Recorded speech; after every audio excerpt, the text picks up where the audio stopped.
दमोह के बनवार चौकी क्षेत्र में महादेव घाट के पास बोलेरो अनियंत्रित होकर खाई में गिर गई।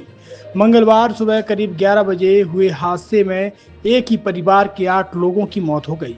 इनमें 5 बहनें शामिल हैं। 8 और 10 साल के 2 बच्चों की भी जान गई है। पुलिस ने बताया कि जबलपुर के भीटा फुलर गांव का परिवार बांदकपुर से जागेश्वर धाम के दर्शन करने के बाद लौट रहा था। बोलेरो में 15 लोग सवार थे। इनमें से 6 की मौके पर ही मौत हो गई, जबकि 2 बच्चों ने दमोह जिला अस्पताल में इलाज के दौरान दम तोड़ दिया। 5 अन्य घायलों को दमोह जिला अस्पताल में प्राथमिक उपचार के बाद जबलपुर मेडिकल कॉलेज में भर्ती कराया गया। उन्हें ग्रीन कॉरिडोर बनाकर दमोह से जबलपुर पहुंचाया गया। मुख्यमंत्री डॉक्टर मोहन यादव ने हादसे पर दुख जताते हुए मृतकों के परिजनों को 2-2 लाख जबकि घायलों को 50-50 हजार की आर्थिक सहायता देने की घोषणा की है। पुलिस के मुताबिक जबलपुर के भीटा फुलर गांव के परिवार के सदस्य जबलपुर के ही कटंगी स्थित राजघाट पौड़ी गांव में शादी समारोह में शामिल होने आए हुए थे। वहां से बांदकपुर दर्शन करने पहुंचे। लौटते समय हादसा हो गया। मरने वालों में 5 महिलाएं शामिल हैं। रूप से बहुत ही दुर्भाग्यपूर्ण घटना हुई है। जो जानकारी मिली है उसके अनुसार कटंगी जो जबलपुर ज़िले के पौड़ी के गांव के सभी लोग निवासी थे और ये लोग बांदकपुर की ओर से इस तरफ आ रहे थे और ये बोलेरो गाड़ी से ये लोग सभी थे और लगभग 10 लोग बोलेरो गाड़ी में सवार थे।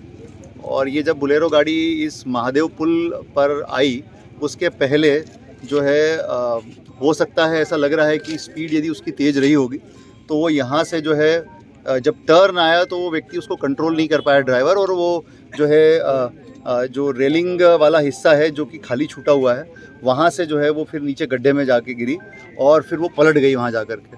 और उसके बाद जैसे ही सूचना मिली, क्योंकि ये काफ़ी इंटीरियर वाला इलाका था, मैं भी जो है मैं सीतानगर में था सुबह 7 बजे से, वहाँ कुछ काम देखने के लिए गया हुआ था। एसपी साहब भी थे। हम लोग जो है फिर तुरंत यहाँ पर आए। एसडीएम साहब तुरंत 100 किलोमीटर दूर से तुरंत आए। हमारे नायब तहसीलदार, हमारे टीआई साहब, हमारे एडिशनल एसपी साहब सभी लोग तत्काल मौके पर पहुँचे और सबसे पहला काम इन्होंने ये करवाया कि जो है घायलों को तुरंत अस्पताल पहुँचाया। यहाँ के जो स्थानीय लोग थे उन्होंने बहुत मदद की यहाँ पर गाड़ी को सीधा कराने में, लोगों को अस्पताल पहुँचवाने में और डेड बॉडीज़ को पहुंचवाने में। यहाँ के स्थानीय लोगों ने जो यहाँ पर खड़े थे, प्रत्यक्षदर्शी थे, उन्होंने बहुत मदद की प्रशासन की। उसके लिए प्रशासन उनका बहुत आभारी है और हमारे लोगों ने सभी ने मिल कर के इनको अभी पहुँचाया। घायलों की हालत अभी स्थिर है और 6 लोगों की मृत्यु की पुष्टि हुई है, जिसमें 2 बच्चे भी हैं और घायलों का इलाज जो है जिला अस्पताल दमोह में चल रहा है। सिविल सर्जन को हमने निर्देशित किया हुआ है, जैसे ही घटना की जानकारी मिली थी कि तत्काल वहाँ पर जो है सारी व्यवस्थाएं करें। तो जिन लोगों को सिर में चोट है उनकी ट्रॉमा सेंटर में उनकी जांच वगैरह की जा रही है और कोशिश की जा रही है कि वहीं पर उनका इलाज सुनिश्चित हो जाए। यदि मान लीजिए ऐसी स्थिति बनती कि कोई गंभीर होगा तो इलाज के पश्चात उसको तत्काल जबलपुर रेफ़र करने की कार्रवाई भी हम लोग करेंगे। उसके लिए भी एम्बुलेंस आदि की तैयारी हम लोगों ने करा के रखी है। जब हम लोग यहाँ पर आए उसके बाद आने के बाद सभी लोगों ने अपनी भावनाओं से हमें परिचित कराया और ये बताया गया कि 3 साल पहले भी ठीक इसी स्पॉट पर ऐसी ये घटना हुई थी जहां पर गाड़ी पलटी थी और कुछ कैजुअल्टीज़ हुई थी। तो जो मुख्य बात लोगों ने बताई है वो ये थी कि प्रधानमंत्री ग्राम सड़क योजना के अंतर्गत जब ये पुल बना तो इसका जो अप्रोच वाले एंड है दोनों तरफ, वहाँ पर जो है रेलिंग कंप्लीट नहीं बनी हुई है और रेलिंग कंप्लीट नहीं बनने के कारण यह हादसा यहाँ पर हुआ है। और साथ में जो इसके कट हैं वो कट भी खुले रखे हुए हैं। वो कट खुले होने से और उसमें मुरम भरी हुई नहीं होने से सीधे गाड़ी गड्ढे में जाती है और वो एक्सीडेंट होते हैं। मैंने प्रधानमंत्री ग्राम सड़क योजना के अधिकारियों को निर्देशित कर दिया है, कुछ ही समय में 1 से 2 घंटे के भीतर वो सब यहाँ पहुँच रहे हैं। मैंने उनको कहा है कि किसी भी हालत में इस हफ्ते के अंदर ये पूरा काम यहाँ पर कंप्लीट होना चाहिए। दोनों तरफ की रेलिंग बनाने का काम, रेलिंग बनाने के साथ साथ जो कॉर्नर की अप्रोचेज़ हैं वहाँ पर भी जो है रेलिंग लगाने का काम और स्पीड ब्रेकर बनाने का काम दोनों तरफ। तो स्पीड ब्रेकर बनाने का काम भी होगा, साथ में ये रेलिंग बनाने का काम भी होगा और यहाँ पर फिलिंग करने का काम भी हम लोग कराएंगे। तो ये इस हफ्ते के अंदर हमारा टारगेट है कि हम ये पूरा काम कंप्लीट करा देंगे। एक शिकायत ये भी आई है कि ठेकेदार ने जो है इसमें लापरवाही की है, उनके खिलाफ कार्रवाई होना चाहिए।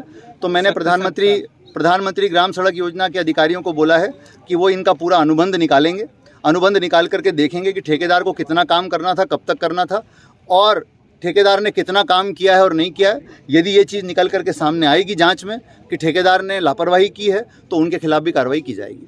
Thank you. नोटा के अंतर्गत एक दुर्घटना हुई है जहां पर एक बोलेरो एक पुल से गिर गई है। जैसा कि अभी कलेक्टर साहब ने बताया है कि इसकी जो स्ट्रक्चरल इश्यूज़ हैं उनके बारे में हम लोग प्रयास कर रहे हैं कि पता लगाया जाए कि क्या कारण रहे हैं। लेकिन यहाँ जो मौजूद गांव के लोग हैं उन्होंने बताया है कि जो पुल बना हुआ है उसके दोनों ओर पुल का रेलिंग का काम कंप्लीट नहीं हुआ है, जिसकी वजह से पहले भी दुर्घटनाएँ होती रही। इस विषय में अभी हमारी टीम जो है वो लगी हुई है।